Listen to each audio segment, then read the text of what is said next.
आप देख रहे हैं अल्फा डिफेंस हिंदी में आपका स्वागत है। आज के इस वीडियो में हम लोग बात करने वाले हैं Su-30 MKI के बारे में। कल भारतीय वायुसेना का एक Su-30 MKI क्रैश हो गया था और इस क्रैश को लेकर सोशल मीडिया पर इस समय कई सारी बातचीत की जा रही है, जिसको कॉन्टेक्स्ट में डालना जरूरी है। देखिए, इस समय भारतीय वायुसेना के पास में 265 से ज्यादा Su-30 MKI एयरक्राफ्ट हैं और HAL की तरफ से इन एयरक्राफ्ट को अब अपग्रेड किया जा रहा है। इस अपग्रेड प्रोसेस के दौरान ये एयरक्राफ्ट HAL वापस लाए जाते हैं और फिर इनको अपग्रेड करने के बाद में इनको वापस से स्क्वाड्रन्स में भेजा जाता है। देखिए, ये चीज हम लोग आपको पहले भी बता चुके हैं कि भारतीय वायुसेना Su-30 MKI को एक फेज्ड मैनर में अपग्रेड कर रही है और पूरा का पूरा एयरक्राफ्ट एक साथ अपग्रेड नहीं किया जा रहा है। पहले फेज में इन एयरक्राफ्ट के ऊपर कुछ इलेक्ट्रॉनिक्स और एवियोनिक्स को चेंज किया जा रहा है और फिर कुछ सेंसर्स को चेंज किया जाएगा, जिसके बाद एक पूरा कॉम्प्रिहेंसिव अपग्रेड होगा। इसके अलावा भारतीय वायुसेना की तरफ से जिस तरीके से इस अपग्रेड को शेड्यूल किया गया है वो भी काफी इंटरेस्टिंग है।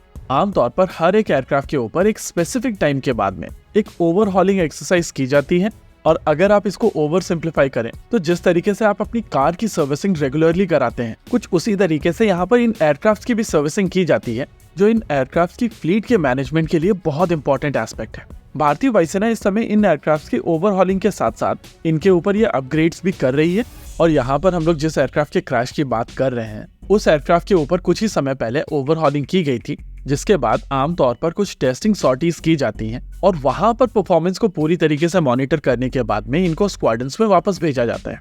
यह एयरक्राफ्ट अभी भी HAL के पास में था और इसकी टेस्टिंग सॉर्टीज पूरी तरीके से कंप्लीट नहीं हुई थी। अगर ऑफिशियल स्टेटमेंट की बात की जाए तो HAL की तरफ से कहा गया था कि भारतीय वायुसेना के इस विमान में एक टेक्निकल स्नैग आ गया था जो पायलट्स ने उनके साथ में कम्युनिकेट किया था। स्नैग के बाद में वो इस एयरक्राफ्ट को रिटेन नहीं कर पाए और इवेंचुअली ये एयरक्राफ्ट क्रैश कर गया। देखिए, इस बात में कोई दो राय नहीं है कि किसी भी एयरक्राफ्ट के साथ में टेक्निकल परेशानियां आ सकती हैं और ये टेक्निकल स्नैग्स F-35 जैसे फाइटर जेट्स को भी क्रैश करा सकते हैं।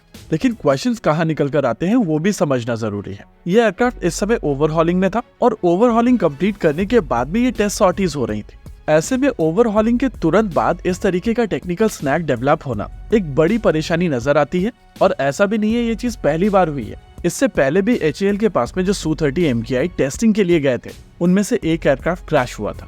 हालांकि उस एयरक्राफ्ट के ऊपर ओवरहॉलिंग नहीं की गई थी, वो एक पूरा फ्रेश एयरक्राफ्ट था जहां पर उसकी असेंबली के बाद में टेस्टिंग की जा रही थी। हालांकि वो एयरक्राफ्ट एक नया एयरक्राफ्ट जरूर था, लेकिन उसके ऊपर यूज किए गए इंजन्स ओवरहॉल्ड थे, यानी कि पुराने इंजन्स को ओवरहॉल करके वहां पर यूज किया गया था। अब इस एयरक्राफ्ट के क्रैश को लेकर इंक्वायरी के ऑर्डर्स दे दिए गए हैं और जब इस इंक्वायरी की रिपोर्ट पब्लिक होगी तब हम लोगों को समझ में आएगा कि इसके पीछे कारण क्या था। आमतौर पर इस तरीके की रिपोर्ट पब्लिक नहीं की जाती है, लेकिन मेन स्ट्रीम मीडिया में ऐसे लोग हैं जो इस तरीके की रिपोर्ट्स को एक्सेस कर सकते हैं।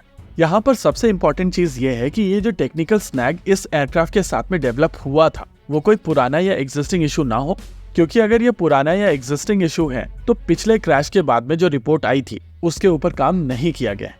इसके अलावा यहाँ पर यह भी समझना पड़ेगा कि Su-30 MKI एक रशियन डिजाइन है और भले ही इस एयरक्राफ्ट को भारत में असेंबल किया जा रहा है, लेकिन बेस टेक्नोलॉजी रशिया से आती है। इस समय HAL की तरफ से इन एयरक्राफ्ट को अपग्रेड करने की कोशिश की जा रही है और इस अपग्रेड प्रोसेस में बहुत सारे इंडियन कंपोनेंट्स इसमें ऐड किए जा रहे हैं। ऐसे में कई जगहों पर स्पेकुलेट किया जा रहा है कि ये अपग्रेड प्रोसेस कहीं ना कहीं इस क्रैश के पीछे कारण हो सकता है, लेकिन पर्सनली मैं आप सभी से रिक्वेस्ट करूंगा कि हम सभी को वेट करना चाहिए और जब तक हमारे पास में ऑफिशियल कंफर्मेशन ना हो कि इस क्रैश के पीछे कारण क्या है, तब तक किसी भी तरीके की ओपिनियन बनाने का कोई मतलब नहीं।